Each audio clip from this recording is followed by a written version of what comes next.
voice of God. I'm asking a question because I have 4 in-ceiling speakers, but there's no physical way for me to do a 30-degree height speaker up front. And rear I could probably get away with, but front I can't. So I have a cabinet there. Michael, why not? Because I have a cabinet up front. It'd be, let's see. I'll see if I can share a show picture. I'm going to show them. Yeah. We got time. Yeah, put 4 phones up there.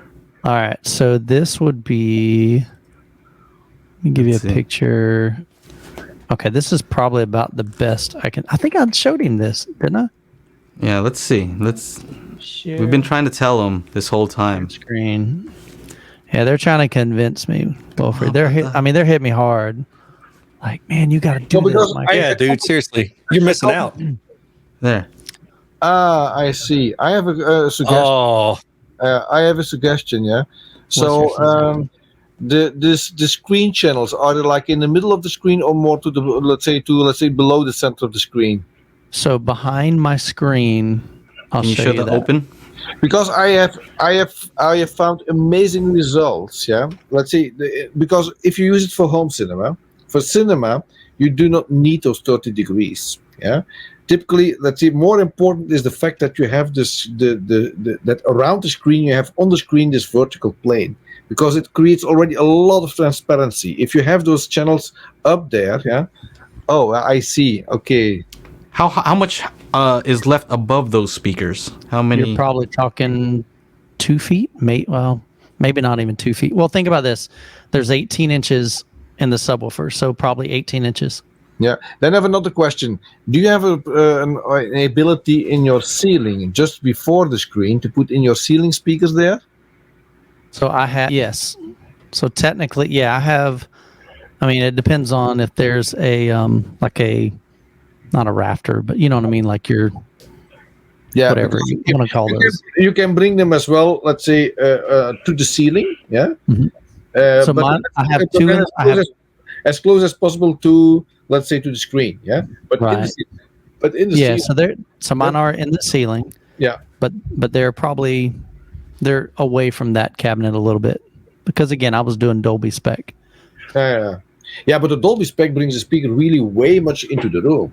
What I try to have is, let's say, to have this 2 planes on, let's say, on the screen, because that creates that depth and, let's say, that transparency on the screen as a screen sound. Yeah, right. Not, let's say, coming with sounds which are meant to be like flying overhead. This is about, let's say, what happens on the screen. That's the reason why the height layer should be as close as possible to the screen. Yeah, and in fact, if you are, of course, in stadium in a cinema theater, or like say typically where you are sitting not in the center of the room, yeah, then of course it is not, you can never have this 30 degrees. Then you bring it to even 15 degrees, but that doesn't matter so much, because we have then typically in theater we have this overhead layer, and then this 30 degree is, let's say, not so much an issue when you combine it around the screen. You have, of course, this 34, 35 degree or 40 degree even, let's say, up there, yeah. And then you have the very important is that you can try to keep that as one plane, and yeah, it's easy to install. Do you have any pictures, Michael, with that's like a little bit more lit up, like without the blue light? The cabinet? Inside behind the screen. Sure. Because I've seen some other ones that you've shown where it'd shows be how much older space. photos. Yeah. Well, I mean, there's this one. Oh wow! Okay, so there. Okay. Yeah, but that feels like you really have place up there, because you have to see the center. I see that your center of the screen is around the middle of the center is about the middle of your screen, which is fantastic. Mm-hmm. I like that the center is even slightly below the center. Yeah, let's say the axis of the speaker is slightly even below, because most of the dialogue, is center or just below center. Yeah. And most of the source sounds as well, they're like, so let's say having it on, like, if you combine it in 8, on 3/5, is for me my personal preference, although the standard says a little bit more, let's say, the middle itself, or just above, but I prefer, let's say, if you see just a little bit lower.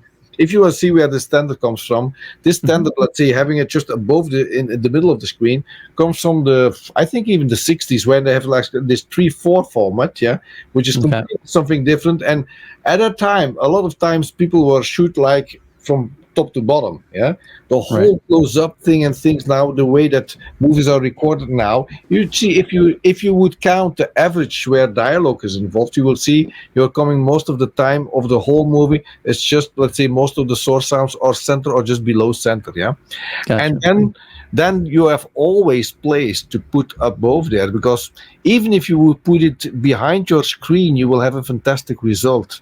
Of course, so even if it's just barely above the speakers. Is that enough distance between that tweeter and the other tweeter on the other speaker that hit place above there?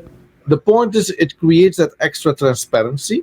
So if you divide, you can imagine all these hundreds of sounds coming just from these channels, or compared to the moment, then you can have like 3 extra channels on top of that.